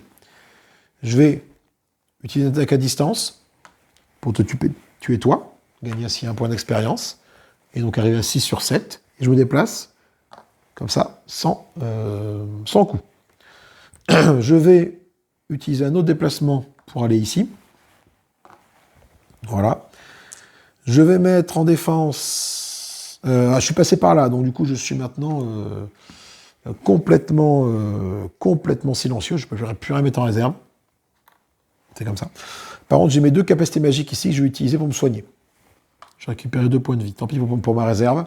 Je peux rien mettre en réserve, c'est pas grave. Et il me reste une riposte que je vais mettre en défense ici. Ouais. Allez. Pourquoi? Parce que eux vont arriver, ils vont me tabasser. Donc du coup, moi, si je peux en emporter un dans la tombe avec moi, c'est toujours ça de prix. Allez, Croque-Mitaine, c'est toi le Croque-Mitaine qui fait du dégât. Ah, punaise, j'ai oublié que les zones étaient défavorables.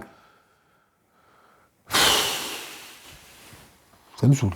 Donc là, casque, c'est bon, Goa'uld, c'est pas bon.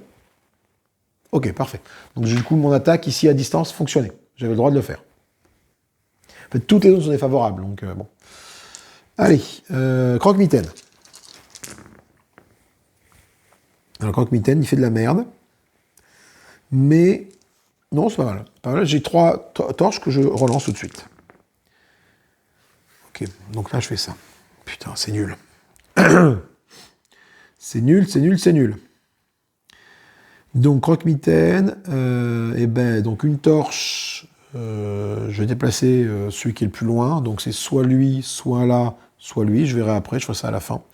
J'ai une attaque au corps à corps que je mets sur le geôlier. De toute façon, en plus maintenant, le geôlier étant là, je ne peux plus quitter la zone. Le geôlier a son passif qui dit que je ne peux pas quitter la zone du geôlier. J'ai 2 attaques à distance. Par contre, je peux quand même les faire. Ah putain, là, c'est défavorable. Ah. Donc, le geôlier. Où est ma pièce? Elle est là. Goa'uld, ça touche. Flamèche, ça touche. Ça touche, ok, ça c'est bon. 2 attaques à distance. Je vais en mettre une ici, mais je vais mettre les 2 ici. Non, une ici, une là-haut. Allez, voilà. Celle de là-haut, elle passe pas. Celle vers le bas, elle passe. Donc j'en tue au moins un, comme ça. Ce qui me fait un point d'expérience avec le croque-mitaine. Ah! J'aurais pu utiliser ma mort rampante pour tuer 2 chasseurs dans chaque zone à portée. Alors attends, je recommence. Je recommence, j'ai oublié de faire ça. Donc là, ma mort rampante, ici. Donc là, je vais voir si ma mort rampante s'active. Donc sur un truc, elle s'active. Sur un goal, elle s'active, sinon elle ne s'active pas. Ok. Je tue 2 paysans ou chasseurs dans chaque zone à portée. Donc ça, c'est intéressant, parce que je peux en tuer 2 là, je peux en tuer 2 là et 2 là. Ce qui fait que je gagne 3 points d'expérience. Comme je tue 3 champions, 3 héros. Ce qui me permet de passer à 6 sur 6. Avec toi. Et ça, c'est cool. Et donc de gagner une compétence. Alors, la zone devient ténébreuse en obscurité. Je pense que j'ai peut-être boosté la mort rampante, en fait, moi. Ouais, la mort rampante, c'est j'en tue 3. Ça peut être intéressant, ça. Et il me reste, il me reste quand même 3 dés, mine de rien. Et celui-là à faire. Riposte ou déplacement. Ah non, je peux pas bouger de la zone. Ah bah du coup, hein. Je vais me garder, dans ma réserve, je vais me garder ça. Et je vais mettre en défense un bouclier.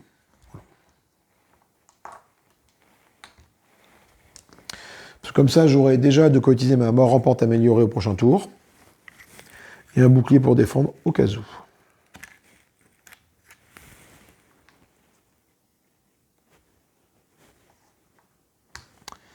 Et j'ai pas fait lui. Donc là, ben alors, soit c'est en haut, soit c'est en bas que ça se passe, au niveau du déplacement. Où est ma pièce? Voilà. Donc si je fais le Goa'uld, c'est en haut, le casque, c'est en bas. En haut. Donc c'est là, donc c'est eux, ils vont se déplacer soit en haut, soit en bas. Goa'uld en haut, casque en bas. Casque en bas, toi t'arrives là. Voilà. Et il me reste le Bécoq à jouer. Le Bécoq, le voilà.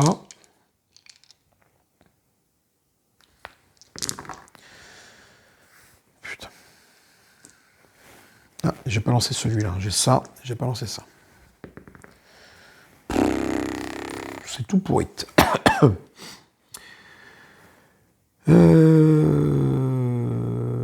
Putain, je peux même pas faire mon cri strident.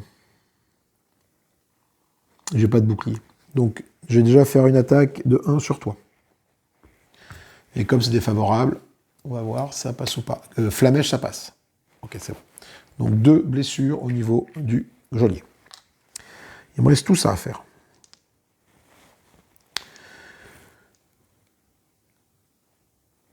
Tiens, je vais mettre ça, ma dévoration ici. Quand je tue un paysan, je retire une blessure. Ah mais non, mais j'ai pas de paysan. Donc je vais la garder en réserve, ça. Et non, je vais garder mes 2 attaques à distance en réserve.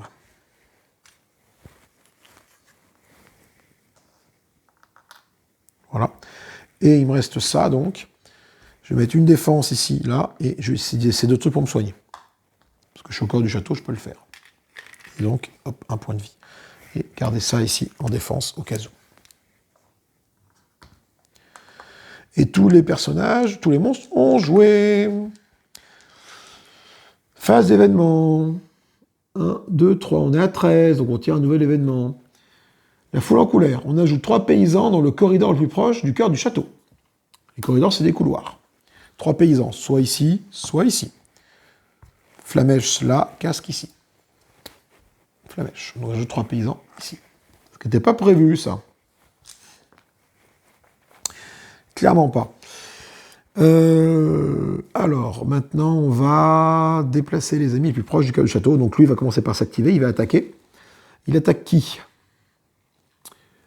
Il est bleu, donc il est maudit. Donc, il n'y a pas d'amis maudits ici.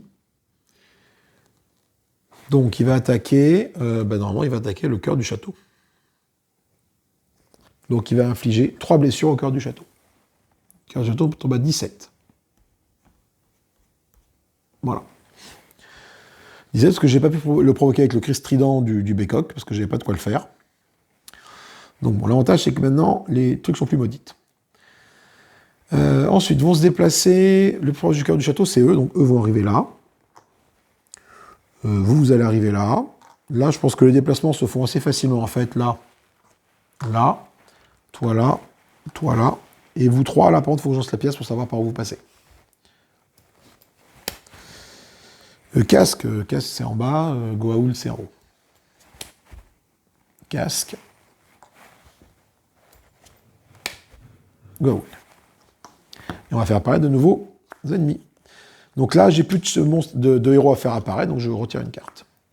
J'ai 3 paysans qui apparaissent là-haut.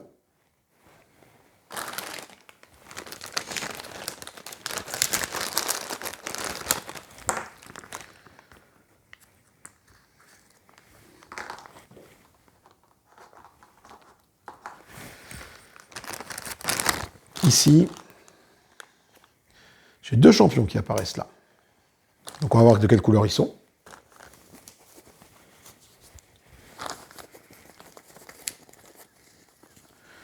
Deux champions jaunes. J'en ai pas jusqu'à présent, donc je vais en prendre 2 autres. Pas des champions, des chasseurs, pardon. 2 chasseurs jaunes qui apparaissent, tranquillou. Il commence vraiment à y avoir du monde, et les monstres, et les personnages qui restent, les champions qui restent, ont beaucoup de points de vie. Donc il va vraiment falloir que je me sorte les doigts. Et là, champion, il n'y en a plus. 3 ici. De quelle couleur?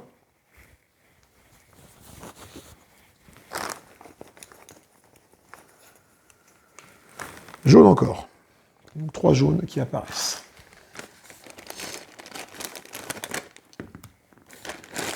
Un, 2, 3.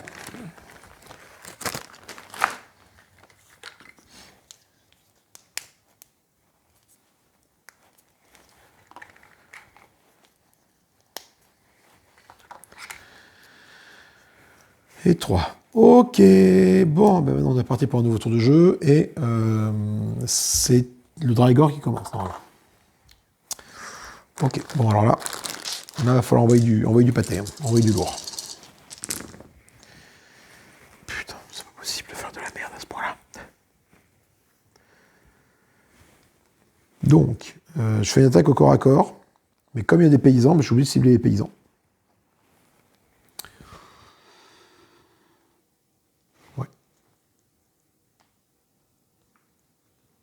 Et ouais, je peux pas me faire le geôlier pour l'instant, putain.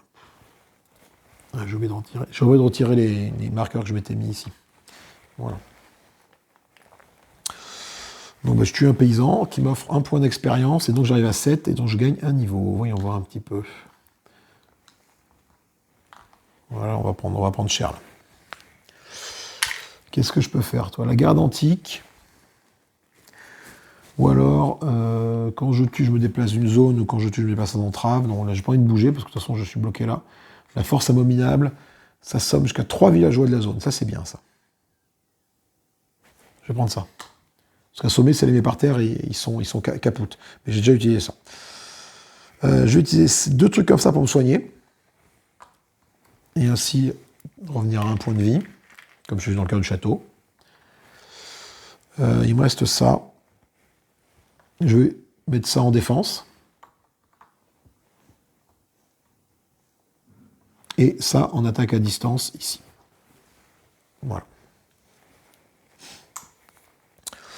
Ok, maintenant on va faire le croque-mitaine. Croque-mitaine en réserve, il a déjà ça, donc je lance un dé de moins.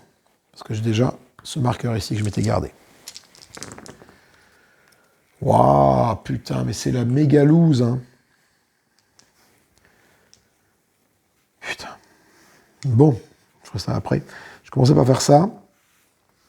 Donc j'utilise ce que je me suis mis ici. Je tue 3 paysans ou chasseurs dans chaque zone à portée, entre 0 et 1. Donc là, 0, je tue celui-là, ça compte pas à lui.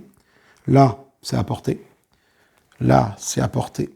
Là, c'est à portée. Ok, donc ça, c'est quand même très, très, très balèze pour faire le ménage. Donc, Croque-Mitaine, il peut vraiment faire le ménage de manière très efficace s'il a des attaques à distance. Là, je verrai après pour faire ça. Il me reste 2 boucliers.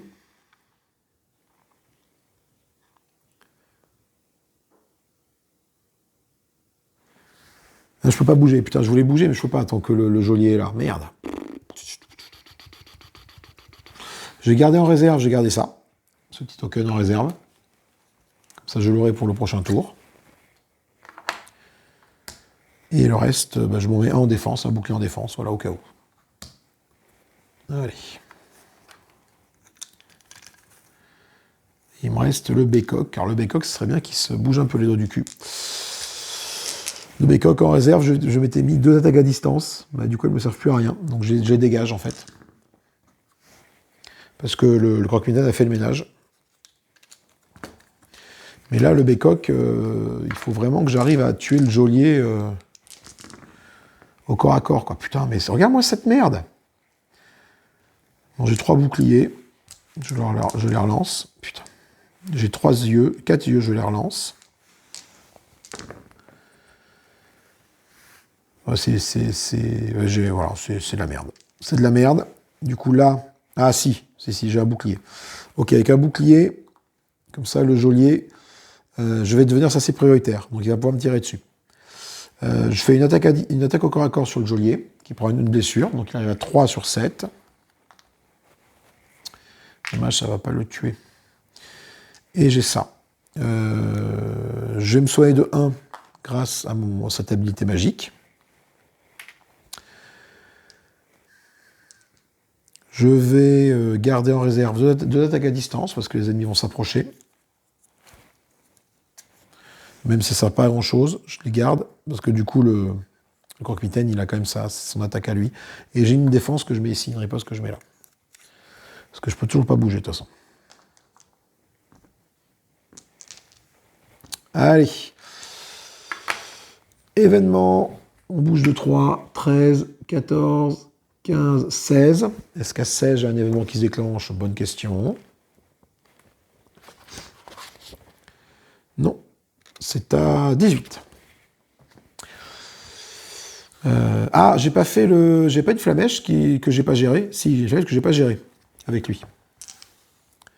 Ah mais non, c'est considéré comme un mouvement. Les flamèches ne sont pas résolues, ils peuvent être dépensées pour le mouvement. Donc c'est très bien. Donc la flamèche avec le bécoq n'est pas résolue. Parfait. L'événement, non, les ennemis s'activent. Donc lui, il va commencer par attaquer, mais cette fois, il ne va pas attaquer le cœur du donjon. Je vais le faire attaquer le bécoq. Il va faire avec son Christ. J'ai dégagé le truc, mais je m'étais mis une petite pastille ici, hein, petit dé ici. Je suis prioritaire, et il m'attaque, donc je prends 3 points de dégâts, mais surtout lui aussi, parce que je riposte avec la même violence. Il n'est pas mort pour autant. Mais bon, on n'est pas loin. On n'est pas loin, donc ma défense, ça ne sert à rien, en fait, du coup. Je ne sais pas pourquoi je l'avais mis, mais voilà.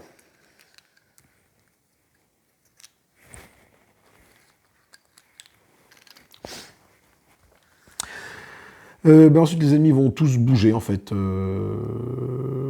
C'est les plus éloignés, les plus proches, je sais jamais. Les plus proches. Donc toi, tu bouges. Toi, tu es une guerrière, tu as 2 de mouvement. Tu fais 1, 2, tu arrives là. Et l'alchimiste, il a 2 de mouvement. Il fait 1, 2, il arrive là. Ok, donc tout le monde est au cœur du château. Et tous les deux vont bouger d'une case. Vous arrivez là. Vous arrivez là. Toi, tu arrives là. Toi, tu arrives là. Et vous, on va vous lancer la piécette pour savoir ce qui se passe. Goa'uld, ici. Goa'uld en haut, casque en bas. Allez. Casque en bas. Je ne fais jamais la même. Casque en bas. Et on va apparaître de nouveaux ennemis. Là vont apparaître 3 chasseurs, là-bas. De quel type? Le type rouge. Donc il n'y en a plus de terrain sur le terrain, donc c'est parfait. Donc je peux les faire apparaître sans trop de problème. De 3. Ah! Ici, apparition de 3 paysans.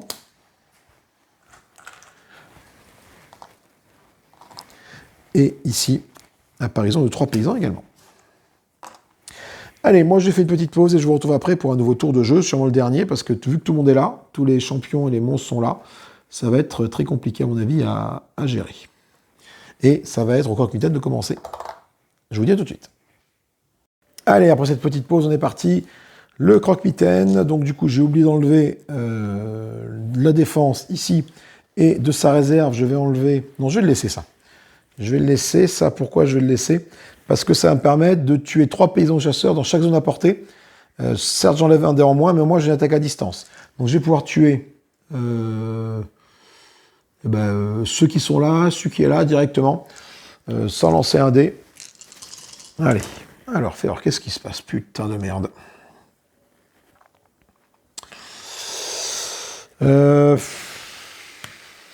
Ça m'embête un peu. Ça m'embête un peu dans le sens où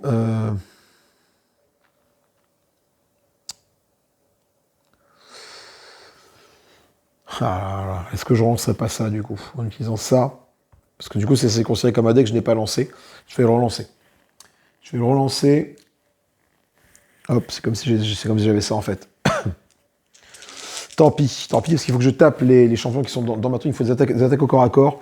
Bon, c'est la merde en fait. C'est même pire que ce que j'avais avant.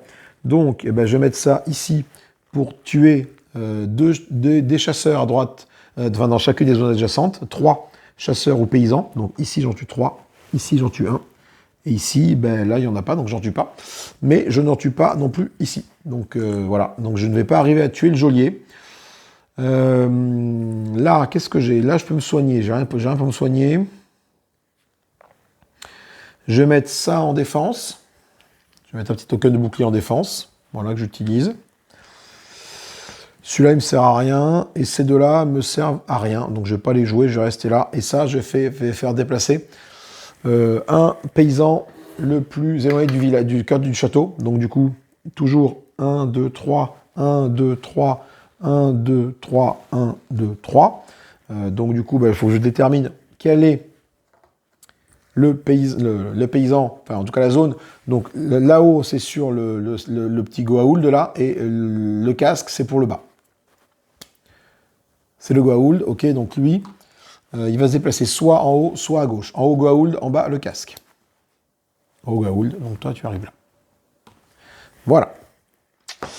Là, on n'est pas bien. On n'est pas bien du tout. On n'est pas bien du tout. Je vais relancer les dés. On passe du coup au bécoq. Car le bécoq, je vais dégager ces 2 attaques à distance ici qui ne me servent à rien. Il faut vraiment que j'arrive à fumer le geôlier qui est là, qui m'empêche vraiment de me déplacer, en fait.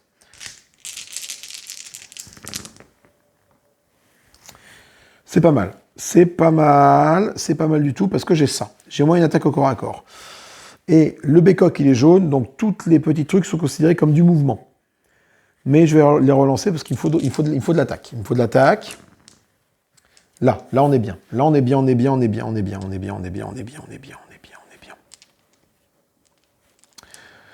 est bien, parce que du coup, là, je vais pouvoir faire mes attaques au corps à corps et finir qu'il faut. Donc, j'ai une attaque au corps à corps que je mets sur le geôlier, ce qui permet de le tuer. Il y a des points d'expérience, mais du coup, tous mes personnages ont acquis ce qu'il faut comme expérience, donc c'est pas la peine d'aller plus loin. Donc, le geôlier, il est tué. Donc là, ça va me permettre déjà de faire en sorte de pouvoir taper les autres. Je vais taper avec un sur la guerrière, parce qu'elle est protégée contre les blessures de mon mort-vivant, du Draugr. Donc, du coup, je vais essayer de lui mettre une attaque. Je vais mettre ici mon Christ Trident qui est là, que je vais activer pour le prochain tour, qui me dit que j'ai droit à une riposte gratuite. Ça veut dire que je vais devenir la cible prioritaire, et en plus j'ai une riposte gratuite. Donc ça veut dire que là, l'alchimiste ou la guerrier vont le taper, et du coup subir des blessures. Donc ça c'est fait, ça a été utilisé. Il me reste ça. Je vais utiliser ces deux-là pour me défendre. Pour me soigner, pardon, et récupérer un point de vie, enfin 2 points de vie, du coup. Et ça, je le mets en défense. Voilà.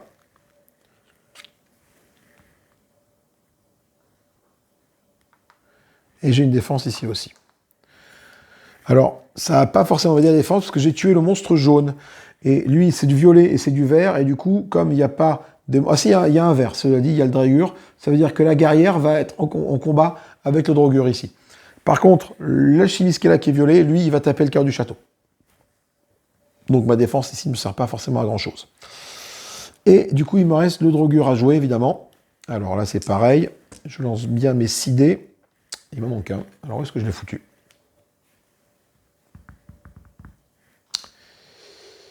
Là, le voilà. Allez. C'est pas fifou. C'est pas fifou du tout, dans le sens où j'ai une attaque au corps à corps, cela dit, que je vais mettre sur l'alchimiste, parce que je peux pas attaquer le guerrier, la guerrière. Je suis immunisé contre les blessures causées par les attaques et les aptitudes. Donc, ce que je peux faire, par contre, je peux me déplacer de 1 avec l'œil. Faire un mouvement de 1 ici. J'arrive là.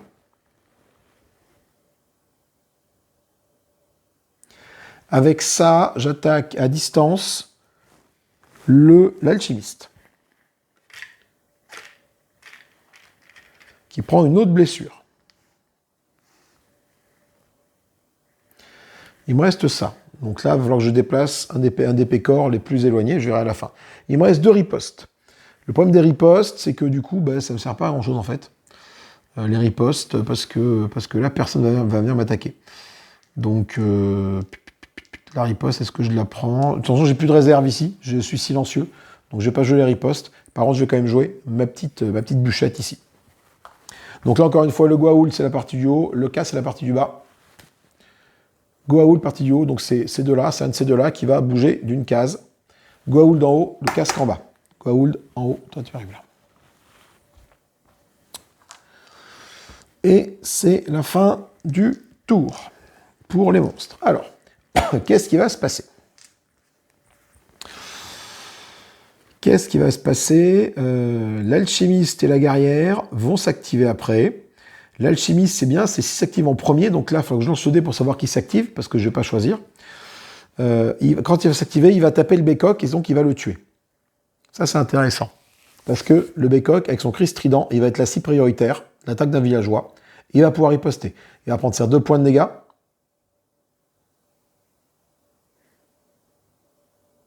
Et je peux riposter son coup. Donc je prends 2, mais je le rends 2. Donc ça, c'est intéressant. Mais avant tout, on va déplacer le compteur d'événements de 3 cases. 16, 17, 18, 19. On sait qu'il y a un événement qui se déclenche à 18 dans ce scénario-là. On va donc tirer une carte événement. Alors ce que je ne sais pas, c'est qu'est-ce qui se passe quand on atteint la tête de mort ici. Est-ce que la partie est perdue parce qu'on a fait tous les événements au village, on a mis trop de temps, ou alors on continue à tourner? Je pense qu'on doit continuer à tourner.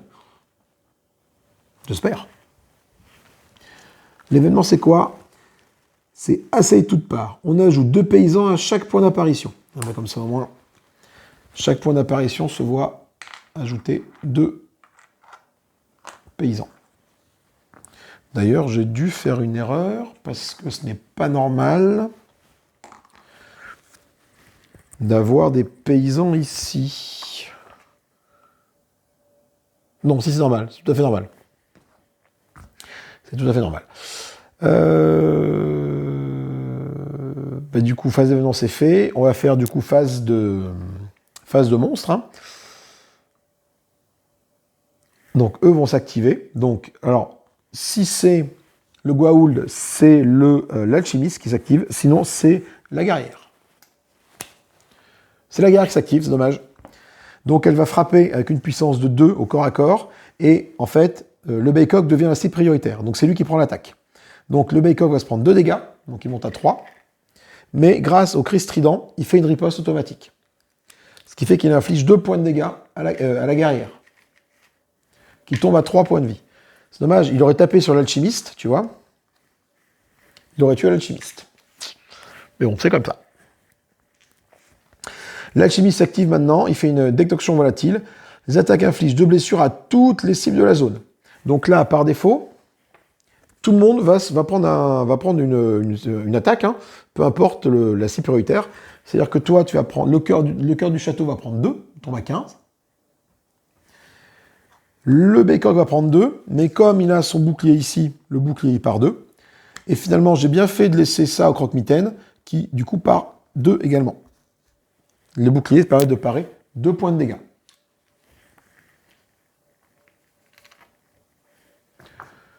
Donc là, on n'a pas pris de dégâts, on n'est pas trop mal. Une fois qu'on a fait ça, donc du coup, vont s'activer ceux qui sont encore plus proches. Donc là, c'est assez simple, en fait, dans ce cas-là, mis à part ceux qui sont là où je dois lancer les trucs pour savoir ce qui se passe, les autres vont avancer. Ils attaquent, ils avancent. On va commencer par vous, par exemple. Vous attaquez, il n'y a personne ici à porter, on avance. Eux, ils portent à 0 ou 1, bien évidemment. Là, ils avancent. Là, ils avancent. Là, ils avancent. Là, ils avancent vers toi. Eux, ils avancent là. Alors là, s'il y avait un champion, ils se soignaient, mais ce n'est pas le cas. Et là, du coup, il faut que je décide où est-ce qu'ils vont. Donc, sur un Goa'uld, il va en haut. Là, j'ai un casque, donc toi, tu vas... donc, c'est d'abord les paysans. Donc, toi, tu vas là. Toi, tu vas là. Donc, je vais passer... Oups là. Et toi, tu vas là. Donc, tout le monde passe par le bas. OK. Et on fait apparaître de nouvelles bestioles. Champion, il n'y en a plus, donc on tire une nouvelle carte. Champion, il n'y en a plus, on tire une nouvelle carte. Bah dis donc, c'est bien mélangé, ça. J'ai 3 champions d'un coup. Donc attends, voir, je vais me permettre un petit mélangeage tout de suite de ces cartes-là. Voilà. Hop. On a 2 champions qui arrivent ici. Donc 2 chasseurs. De quelle couleur vont-ils être? Roulement de tambour. Ce sont des rouges. Combien j'ai de champions rouges actuellement sur le terrain? 1, 2, 3. C'est bon, je peux encore en mettre un et un deuxième rouge. Alors, pas des champions, mais des chasseurs. Attention, hein, voilà.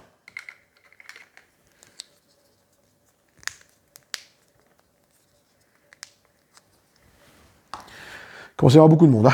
Je ne vous cache pas que si la partie ne se finit pas au tour suivant, on va avoir chaud aux fesses. Hein. On a 4 pécores qui arrivent ici. Donc des paysans, ben, je n'ai plus de paysans. Où sont mes paysans? Là, à côté de moi. J'ai plus de figurines, ce serait dommage.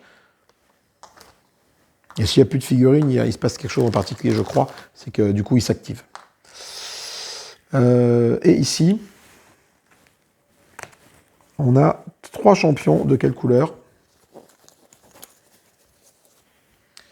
Encore 3 champions rouges. Bon, là, du coup, ce sont des champions gris qui vont apparaître. Des champions qui sont des chasseurs qui chassent tous les types de monstres. Parce que j'ai déjà 5 rouges. 1, 2, 3, 4, 5. OK.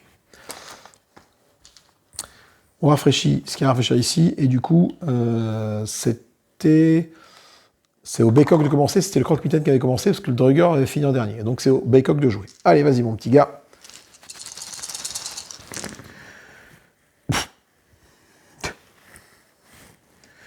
Comment dire?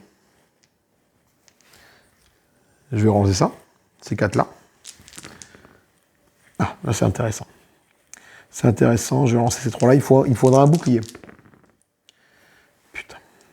Bon, c'est pas grave, on va s'en débrouiller. On va s'en débrouiller parce que ce que je vais faire, c'est qu'avec 2 attaques ici, je vais tuer l'alchimiste. Ah ben c'est bon, je crois qu'on est bien, on a gagné. On a gagné. Je tue l'alchimiste ici. Parce qu'il a 4 points de vie. Donc du coup, il prend 2 dégâts. Bye bye l'alchimiste. Et il me reste ça, donc ça je le jouerai à la fin, la petite truc. Je vais faire un œil pour me déplacer, je vais faire un mouvement. Avec ce mouvement, je vais rejoindre toi ici. Je peux sortir de là parce qu'elle a 5 points de vie. Et moi, il m'en reste... non, il y a une figurine, pardon. Et là, j'ai 9 points de vie. Voilà, donc 9 points de vie moins 4, j'ai 5 points de vie. Donc du coup, je peux sortir de la zone. Si j'avais autant de figurines, je ne pouvais pas sortir de la zone.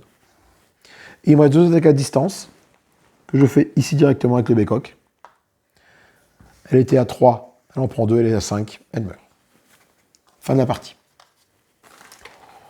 Putain, c'est chaud, hein. C'est très, très, très, très chaud, les gars. Hein. Regardez un peu le monde qu'il y a. Si la partie finissait pas là, le croque-mitaine, il aurait pu, encore une fois, faire son attaque avec sa mort rampante pour tuer 3 villageois ou 3 chasseurs dans chaque zone à portée. C'est qu'il aurait pu nettoyer là, là, là et là sans souci. Effectivement, le croque-mitaine est quand même pas mal placé au centre du truc. J'aurais pu tenir encore un tour ou deux, à condition que le croque-mitaine il fasse au moins ce symbole-là, pour tuer dans chaque zone à portée, hein, attention, dans chaque zone à portée. Je ne choisis pas une zone, c'est dans chaque zone à portée. Donc ça, c'est intéressant. Bon, on se retrouve en vue de ma tête pour débriefer de tout ça. Allez, je vous dis à tout de suite. Et me revoilà. Alors, excusez-moi encore une fois pour la voix qui a commencé à diminuer vers le milieu de la partie et qui se maintient, cette espèce de voix dégueulasse que j'ai, mais voilà, j'ai la voix complètement rouée. Écoutez, j'espère que ça vous a plu, j'espère ne pas avoir commis de boulettes. Donc c'est le scénario 3 où on introduit les héros, qui sont quand même vraiment très puissants, et j'ai vraiment eu du mal. Alors l'éclaireur, sur lequel du coup il ignore tout ce qui est attaque, et à distance et au corps à corps, c'est très chaud. La seule façon de le battre, c'est avec des contre-attaques, on a réussi à le faire, ça a été tendu, mais on a réussi. Le geôlier, une fois que tu es en place, il reste, il colle les monstres sur lui, donc tu ne peux pas te déplacer, donc c'était très compliqué. La guerrière et l'alchimiste, bon, ça s'est géré, ils avaient très peu de points de vie, 5 points de vie, ça se gère. Et bon, il est très puissant, parce que du coup, la guerrière a été immunisée contre vraiment les attaques du drogueur, du mort-vivant. Et l'alchimiste fait 2 points de dégâts en zone, donc tout ce qui est dans la zone, il prend 2 points de dégâts. Et là, moi, tout le monde a pris 2 points de dégâts, mais ça c'est bien fait. Voilà. Donc maintenant, il nous restera à voir éventuellement les pièges. Je ne sais pas si je ferai une autre partie sur la chaîne. Ça fait quand même la 3e que je fais. On va peut-être laisser la main à d'autres jeux. Je verrai. Je ne sais pas encore. Voir un peu ce que proposent les pièges. Parce que du coup, les pièges, ça va nous permettre, nous offrir des possibilités en plus d'aller frapper les adversaires. Donc typiquement, l'éclaireur, on peut l'avoir avec des pièges également. Voilà, par exemple. Ou pas, on verra bien. Moi, en tout cas, j'espère que la vidéo vous a plu. Si jamais vous avez remarqué des erreurs de gameplay, n'hésitez pas à me les dire dans les commentaires, ça fait toujours plaisir. On commente, on partage, on like. Là encore, on est de plus en plus nombreux sur la chaîne, on est bientôt à 2000 abonnés, c'est génial. Merci à vous. Je vous fais des gros bisous, amusez-vous bien, et salut, bye bye.